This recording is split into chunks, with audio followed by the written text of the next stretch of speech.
Hi friends, welcome to the channel. இந்த வீடியோவில் நம்ம வந்துட்டு பூக்கி படத்தோடைய ரிவ்யூ தான் பார்க்க போகிறோம். ஒரு கப்புள்ஸ் இருப்பாங்க, அவங்க வந்து 4-5 வருஷம் லவ் பண்ணிகிட்டு இருப்பாங்க. ஒரு நாள் வந்து நடு ரோட்டில் 2 பேருக்கும் சண்டை வந்து மாறி சண்டை போட்டுப்பாங்க. அந்த சண்டையை வந்துட்டு பார்த்திங்கன்னா ஒரு 4 பேர் வீடியோ எடுத்து சோசியல் மீடியாவில் வைரல் ஆக்கிடுவாங்க. என்ன நடக்கும்னா, அந்த பையனை இந்த பொண்ணு மாறி அரைஞ்சிப்பாங்க. அது வந்து சோசியல் மீடியா வைரலான பிறகு பார்த்திங்கன்னா இது வந்து அவங்கள போய் டிஸ்டர்பன்ஸ் பண்ணிக்கிட்டே இருக்கும். அது எப்படி ஒரு பொண்ணு வந்து நடுரோட்டில் ஒரு பையனை போய் அடிக்கலாம், அதே மாதிரி அந்த பொண்ணுக்கிட்ட போயிட்டு அது எப்படி ஒரு பொண்ணை வந்து நடுரோட்டில் வந்து ஒரு பையன் அடிக்கலாம் அப்படி சொல்லிட்டு இதை இவங்களுக்குள்ளே பேசி பார்த்திங்கன்னா 2 பேரும் பேசாமலே ஒரு சில மாதம் வந்து பிரிஞ்சே இருப்பாங்க. அதுவே பெரிய கேப் ஆகிடும் இவங்களுக்குள்ளே.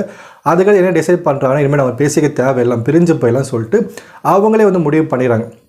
பட் அப்படி முடிவு பண்ணாலுமே அவங்க மனசு வந்து அதை விட மாட்டேது. அந்த பையனை பார்க்கணும், அந்த பொண்ணை பார்க்கணும்னு சொல்லிட்டு அவங்க மனசுக்குள்ள ஃபீலிங்ஸ், அந்த டிப்ரெஷனாக இருக்கும் இல்லையா, இது வந்து நடந்துகிட்டே இருக்குது. இப்போ வந்து அந்த பொண்ணை மறக்கணும், அதே மாதிரி அந்த பொண்ணு வந்து இந்த பையனை மறக்கணும்னு சொல்லிட்டு அவங்கள வந்து டிஸ்ட்ராக்ஷன் பண்ணிகிட்டே இருப்பாங்க.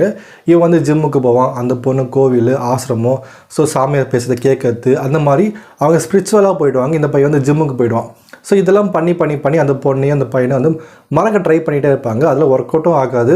ஸோ கடைசியாக வந்துட்டு அவங்க நிறைய விஷயங்கள் ட்ரை பண்ணி அவங்களுக்கு மறக்க ட்ரை பண்ணும். அதாவது அவங்க லவ் பண்ண விஷயத்தையே மறந்துட்டு அவங்க புதுசாக ஒரு வாழ்க்கையை வந்து வாழ ட்ரை பண்ணுவாங்க. இதுதான் இந்த படத்தை கதையே. இந்த சிம்பிளான ஸ்டோரியை வச்சுக்கிட்டு ஒரு 2 மணி நேரத்துக்கு ஒரு படம் எடுத்திருக்காங்க. எனக்கு வந்து அந்த அளவுக்கு ஒர்க் அவுட் ஆகலை தான் சொல்ல முடியும். லவ் பண்ணுறவங்க சண்டை போட்டாங்க, அவ்வளோதான். இது வந்து ஒரு படத்தோட கதையை வச்சுக்கிட்டு ஒரு 2 மணி நேரத்துக்கு கதை எழுதியிருக்காங்கன்னு சொல்ல, ஒரு சீன்ஸ் எழுதியிருக்காங்க, ஒரு ஃபன்னாக எழுதியிருக்காங்க. அங்கங்கே ஒரு கிரிஞ்சாக இருந்தாலுமே அது கொஞ்சம் ஃபன்னாக தான் இருக்குது. கடைசி ஒரு 30 நிமிட்ஸ் கிட்ட பார்த்தீங்கன்னா கொஞ்சம் சென்டிமெண்ட்டாக கொண்டு போயிருப்பாங்க. அந்த ஒரு 30 நிமிட்ஸை இவங்க அந்த 2 ஹவருக்கு கொஞ்சம் மெயின்டைன் பண்ணியிருந்தாங்கன்னா படம் வந்து நல்லா இருந்திருக்கு சொல்லிக்கலாம். பட் அந்த லாஸ்ட் ஒரு 30 நிமிட்ஸ் மட்டும்தான் நல்லா இருக்குன்னு சொல்ல முடியுது.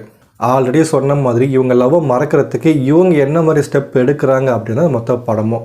படத்தோடைய எனக்கு ரொம்பவே பிடிக்காத விஷயம் என்னென்னா, விஜய் ஆண்டனி வந்து 2 பாட்டு பாடிக்கார். 2 பாட்டும் சம மொக்கையாக இருந்து கேவலமாக இருந்தது. அவர் வாய்ஸுக்கு, அவருக்கு மியூசிக் நாலேஜுக்கு வந்து ஒரு நல்ல மியூசிக் போட்டுக்கலாம், நல்ல பாட்டு பாடிக்கலாம், ஒரு நல்ல ரிலிக்ஸ் எழுதியிருக்கலாம். ஏதோ 5ஆம் கிளாஸ் குழந்தைக்கிட்ட வந்து பாட்டில் சொன்ன மாதிரி, 6ஆம் கிளாஸ் குழந்தைக்கிட்ட வந்து பாட்டு பாடுற சொன்ன மாதிரியும் ஒரு மாதிரி ரொம்ப கேவலமாக ஒரு பாட்டு பாடியிருக்காரு. நல்லாவே இல்லை, 2 பாட்டும் நல்லாவே இல்லை. மற்றபடி லாஸ்ட்டாக ஒரு லவ் சாங் மாதிரி ஒன்று வரும், அது மட்டும் தான் நல்லா இருந்தது. இது வந்து ஒரு பிலோ ஆவரேஜான படம் தான். பட் இவங்க சொன்ன கருத்து வந்து லவர்ஸுக்கு வந்து ஓகேவாக இருக்கலாம். ஒரு 6 வருஷம் லவ் பண்ணிவிட்டு அவங்கள பிரிஞ்ச போக முடியாது அப்படின்றத தான் இவங்க ஸ்ட்ராங்காக சொல்லியிருக்காங்க. ஸோ ஃபேமிலியாக பார்க்கறதுக்கு இதில் ஒன்றுமே கிடையாது, லவர்ஸ் மட்டும் பார்க்கலாம், மற்றபடி வேறு ஒன்றுமே கிடையாது. இன்னொரு வீடியோவில் பார்க்கலாம். நன்றி, வணக்கம்.